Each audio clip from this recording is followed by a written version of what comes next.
My wife proudly announced that she had been with 2 men and taunted me, claiming I was no longer attractive. But what I've achieved since then has left her utterly speechless. I'm 32, and I've been married to Andrea, who is 31, for 6 years. We're both in our early 30s, have stable jobs, and share a nice condo in the city. Nothing unusual there. In the beginning, everything was fairly calm. It wasn't perfect, but it worked. We met in college, married shortly after graduation, and settled into what could be called the typical dream. A stable life, shared routines, occasional getaways, and the idea of a white picket fence. At first, everything seemed to be going well. We were both progressing in our careers and enjoyed the same TV shows, movies, and weekend hikes. But by the 4th year, the relationship began to cool. And I'm not talking about the typical wear and tear that people warn you about when you marry. This was different. Andrea started coming home later from work more frequently. At first, I wasn't concerned. We both had demanding jobs, and I understood that sometimes you had to stay late to impress the boss. However, I began to notice a shift. She would come through the door, barely glance at me, and head straight for the shower. No kiss, no, how was your day? Nothing. I'd be left there with dinner getting cold on the table, watching Netflix alone while she spent an hour upstairs unwinding. When she finally came down, she would microwave her food and eat without looking up from her phone. Sometimes she wouldn't even sit with me at the table. Tough day? I'd ask. Uh-huh, she'd murmur, her eyes glued to whatever she was scrolling through on Instagram. I started to feel invisible in my own home, like I could have walked around naked and painted blue, and she wouldn't have noticed. I tried everything to reconnect. I cooked her favorite meals, suggested outings, and bought her little gifts to make her smile again. Nothing worked. I'd get a half-hearted thanks, and she'd go back to her own world. Talking about it didn't help either. Hey, Andrea, is everything okay with us? Yeah. What? I don't know. You've seemed distant lately. Her response was a mix of annoyance and indifference. I'm just tired from work. Not everything has to be a drama. I let it go because what else could I do? I wasn't going to force her to open up or pry something from her that she wasn't willing to share. 6 months ago, things took another turn. She suddenly became obsessed with self-help podcasts, journaling, personal development, therapy, all of it. At first, I thought it was a positive change. Maybe she was working on whatever made her distant. But instead of improving, she became even more detached, not just physically but emotionally. She lost all interest in interacting with me. Our home became a neutral space where we just coexisted without connecting. I'd come home from work exhausted, wanting to talk about my frustrating boss or share a laugh about something silly that happened at the office. But Andrea would be sitting on the floor with headphones on, writing in her journal as if she were in another world. If I tried to engage her, she would hold up a finger. Not now, and keep writing. By the time she was ready to talk, I had already given up and gone to bed. I began to dread coming home. I'd rather spend more time with my coworkers at a bar than face the cold emptiness of our condo. Even though Andrea was physically present, everything felt lifeless. When I asked her what was wrong, she'd say she was working on herself, and I gave her space. I was patient. I didn't want to pressure her. Maybe I should have. I don't know. I remember one particular night. I had a terrible day at work and just wanted to relax and talk to someone. The condo was dark except for the glow of her laptop in the bedroom. I found her typing away with headphones on, oblivious to my presence. I stood in the doorway for a full minute before she finally looked up. "Oh, hey," she said. "I didn't hear you come in." "I've been here for 20 minutes, I replied. "I was in the kitchen. Did you eat?" "I went out with Lucia after work." Lucia, the new coworker everyone talked about. I remembered seeing her at the office Christmas party. Tall, blonde, obviously had some cosmetic work done, a bit loud, and had a habit of touching everyone when she talked. I always got a bad vibe from her, but I didn't say anything. I just nodded, feeling that familiar emptiness growing in my chest. Then came our anniversary. Neither of us had planned anything special, which was already a clear sign of where we stood. We ended up sitting on the couch with takeout, watching some random Netflix series neither of us cared about. I was distracted by my phone when Andrea muted the TV. "We need to talk about us," she said seriously, fiddling with her ring. "That sentence never brings good news. I want an open marriage." I looked at her, hoping it was a joke. It wasn't. She spoke about monogamy as if it were a prison. "I've been thinking about this for a long time." "Are you serious?" I asked. "I still love you," she added, trying to take my hand, but I pulled it away. This isn't about replacing what we have. It's about exploring other connections. So, you want permission to cheat on me? I blurted out.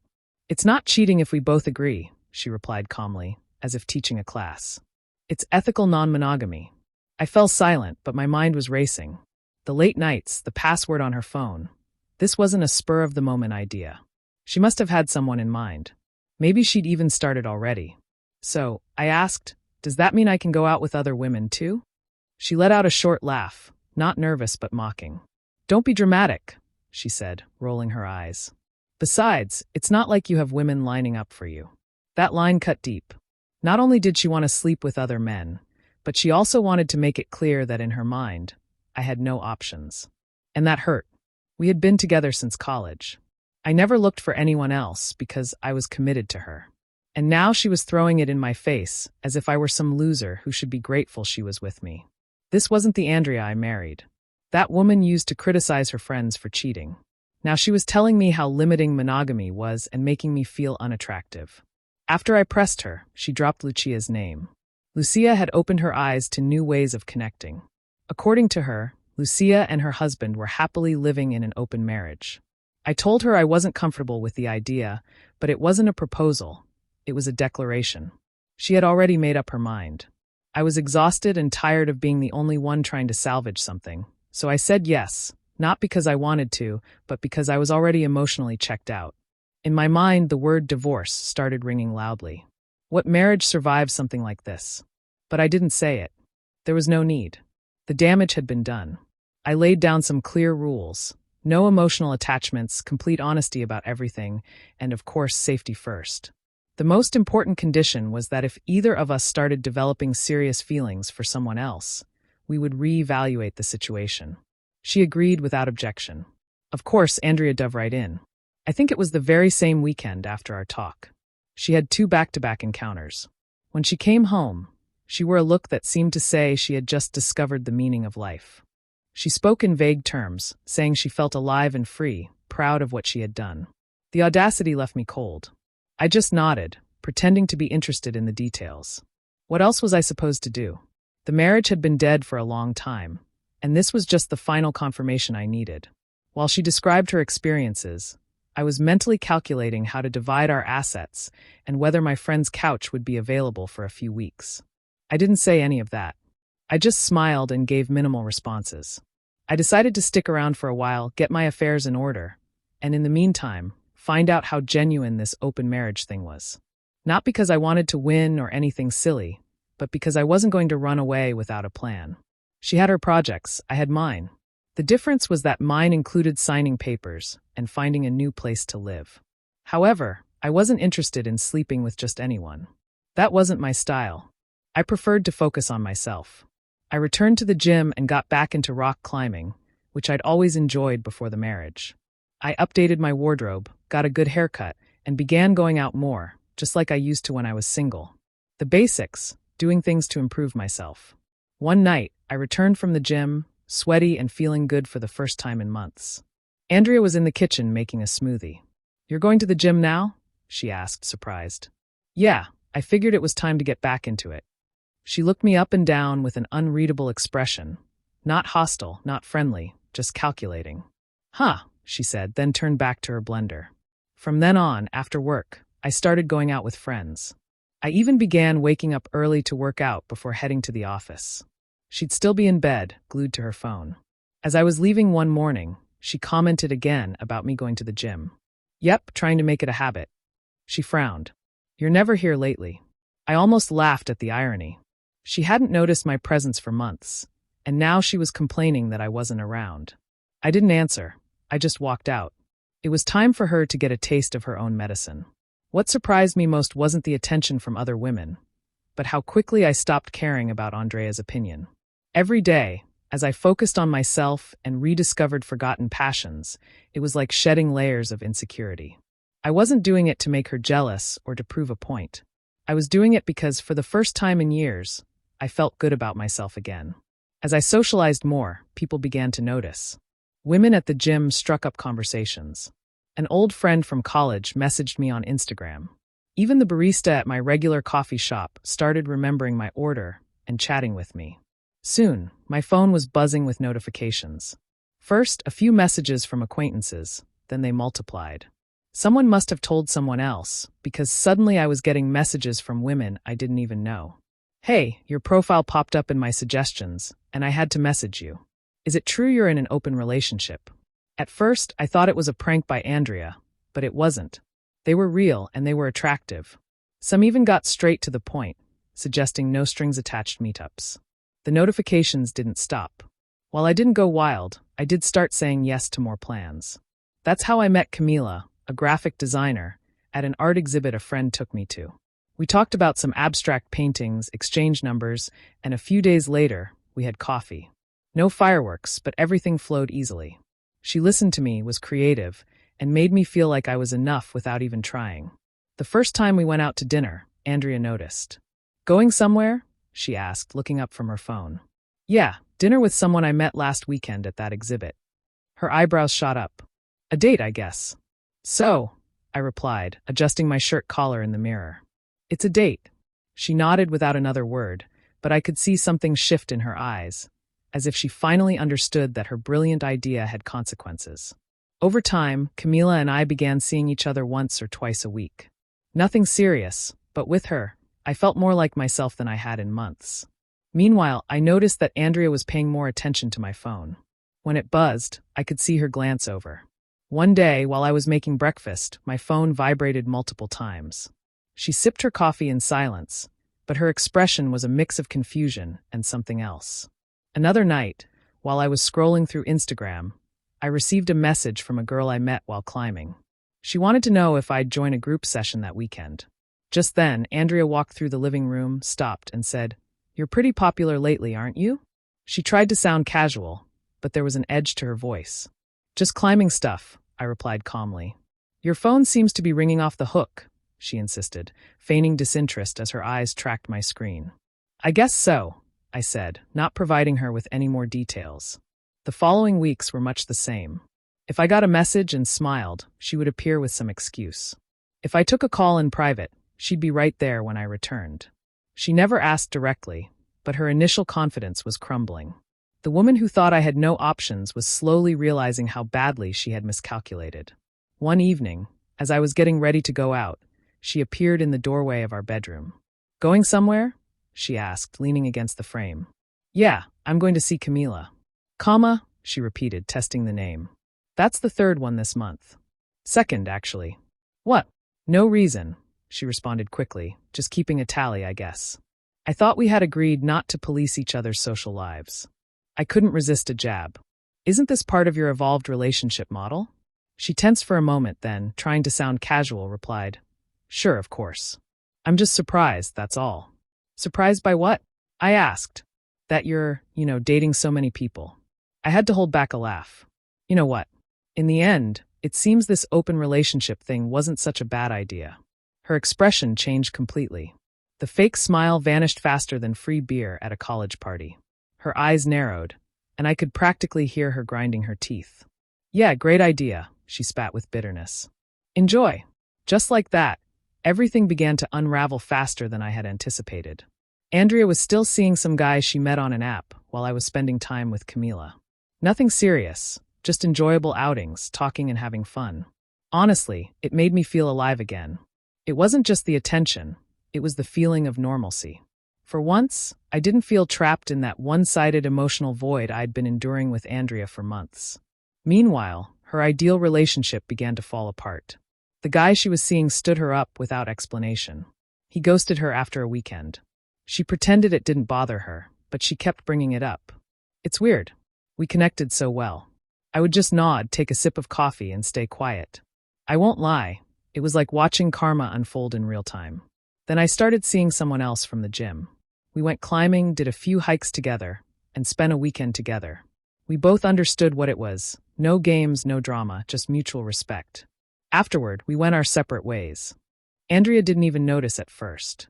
I think she was still in a mindset where she assumed I was obsessed with her. But slowly, she began to change. She became quieter, asking subtle questions like, "Are you seeing Camila tonight? She knows about our situation, right?" It wasn't concern for my well-being. It was curiosity about how far I was drifting from her orbit. One night, I returned from dinner with Camila, and Andrea was sitting on the couch, arms crossed, staring at me. "You went out with Lucia, my coworker," she said. I stood still, allowing her to vent her frustration. When she finally ran out of words, I calmly told her everything I had discovered. That Lucia and her husband didn't have an open marriage, that she had been showing off with one of her flings at work events, and that the whole idea probably didn't even come from her friend, but from her new boss. Andrea went pale. Her entire demeanor shifted instantly. She began crying, saying she had made a huge mistake, that she was confused, that she had been influenced at work, and that she now realized she only loved me. She even mentioned wanting to revert to monogamy and maybe try couples therapy. "I was just experimenting," she sobbed. "I never thought you would actually agree and start dating other women." "So, what did you think?" I asked. "That I would just stay home while you explored? I didn't think you'd actually get dates," she blurted out. And as soon as she said it, she regretted it. "I mean, I never imagined you'd be so enthusiastic about it." There it was, the truth. She had never expected other women to find me interesting. Andrea had orchestrated this whole thing thinking she would benefit while I remained as some sort of backup plan, waiting for her to finish having her fun. "You know what's funny?" I said. "I didn't even try. I didn't download apps to beg for dates. I wasn't looking for flings. I just started focusing on myself, and women noticed. Meanwhile, you were trying so hard to get something, and you were still getting left on read." That stung her. She went from tears to anger in seconds. "And now you think you're so incredible," she yelled. "For 6 years, you didn't complain when I was the only one paying attention to you, did you?" "No, I didn't complain because I was committed to you," I replied. "I didn't want anyone else to notice me. But you changed the rules. You decided our marriage wasn't enough. So don't get upset because I turned out to be better at the game you started." She slammed the door on her way out, so hard that a picture fell off the wall. I sat on the couch, feeling a strange mix of anger and relief. Everything was finally clear. She had counted on me to fail, to prove that she was the best I could ever get, but it didn't happen. And now she couldn't handle it. The next day, I learned that Andrea had confronted Lucia at the office, calling her a traitor and causing a scene in the break room, accusing her of trying to steal her husband. Lucia texted me about it, and while I felt bad that she got dragged into this mess, I also knew it was the last straw for me. That same night, I served Andrea the divorce papers I had drawn up weeks earlier. I'll never forget the look on her face when she realized I had been planning it for a while, that it wasn't an impulsive decision after the incident with Lucia. "Marriage isn't a game," I told her. "You can't change the rules to suit you and then switch them back when it doesn't work out. It's over." She panicked, crying and begging, promising to change. She said she would quit her job, delete her dating apps, do whatever I wanted, but it was too late. I had disconnected my emotions the day she suggested opening the relationship and laughed about how no one else would want to be with me. I just hadn't accepted it until now. "You can't do this to me," she sobbed.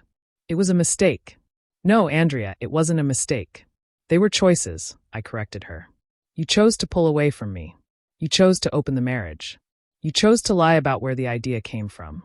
You chose to sleep with other people without giving me time to process it. And you chose to make me feel like I should be grateful that anyone would want to be with me. Those aren't oversights, they're deliberate actions." She didn't know what to say. There were only more tears and accusations, but not a single real apology. The next few weeks were hell. Andrea alternated between pleading with me to reconsider and threatening to ruin me if I proceeded with the divorce. She called my parents and told them I was cheating on her with multiple women, conveniently leaving out the part about the open marriage. She attempted to turn our friends against me, claiming I had become a womanizer, but I had proof. Text messages where she herself proposed the open relationship. Screenshots of her dating app profiles. Conversations where she mocked the idea that anyone would pay attention to me. When others saw that, the story changed rapidly. What sealed the deal was the message from her boss. Yes, he had the nerve to reach out to me, saying I was an insecure man punishing Andrea for her personal freedom. That if I were a real man, I would let her explore without feeling threatened. I didn't even respond. I just forwarded the message to Andrea with a simple, "Your friend is writing to me now." Real classy.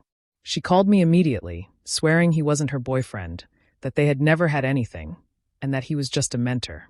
But the damage was done. If that guy felt entitled to lecture me, there had to be something there. The divorce was difficult but necessary. I didn't stick around to watch everything collapse. I moved out, found my own place, and focused on rebuilding my life. I didn't date anyone for a while. Not Lucia, not Camila, not anyone. I needed to understand who I was outside of that toxic relationship. Sometimes Andrea would send me late-night texts, some angry, some sad, some almost nostalgic. I stopped responding. There was nothing left to say. I kept going to the gym, climbing, and maintaining everything I had started during the open marriage phase, not to impress anyone, but because it was good for me. I reconnected with old friends, made new ones, and began taking weekend trips to places I had always wanted to explore. I became a regular at a small coffee shop near my new apartment. Nothing fancy, just a quiet spot to think. After a while, the barista noticed I was there nearly every day. One afternoon, as she handed me my coffee, she smiled and said, "Wow, looks like it's been a tough week."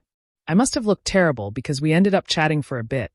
Simple topics at first. Work, hobbies, favorite books. She joked that I was part of the furniture, and it didn't feel like small talk. It felt easy. Over time, coffee turned into longer conversations and then into dinners after her shift. I wasn't looking for anything, but she made it impossible not to notice how different it felt when someone was genuinely interested. She was authentic and sincere with no games. For the first time in a long time, I felt like I could breathe again. Looking back, it's amusing. Andrea spent so much energy searching for freedom with people who barely paid her any attention, while I, without even trying, found something real. What started as her attempt to liberate herself ended up being my path to true freedom. The freedom from needing her approval, from questioning my worth, and from a relationship that had turned toxic.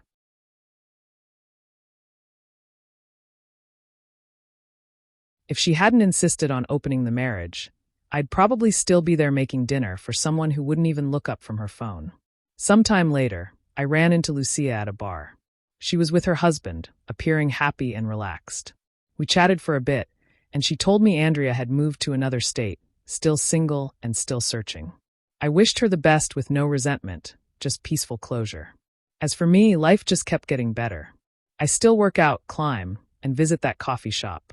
Sometimes my girlfriend and I discuss the future, and it's simple, no games, just two people who genuinely care for each other. Andrea wanted freedom. She got it. So did I. Mine just came with something she never found: peace. If you enjoyed this, don't forget to leave a comment and support the channel by subscribing. See you in the next stories.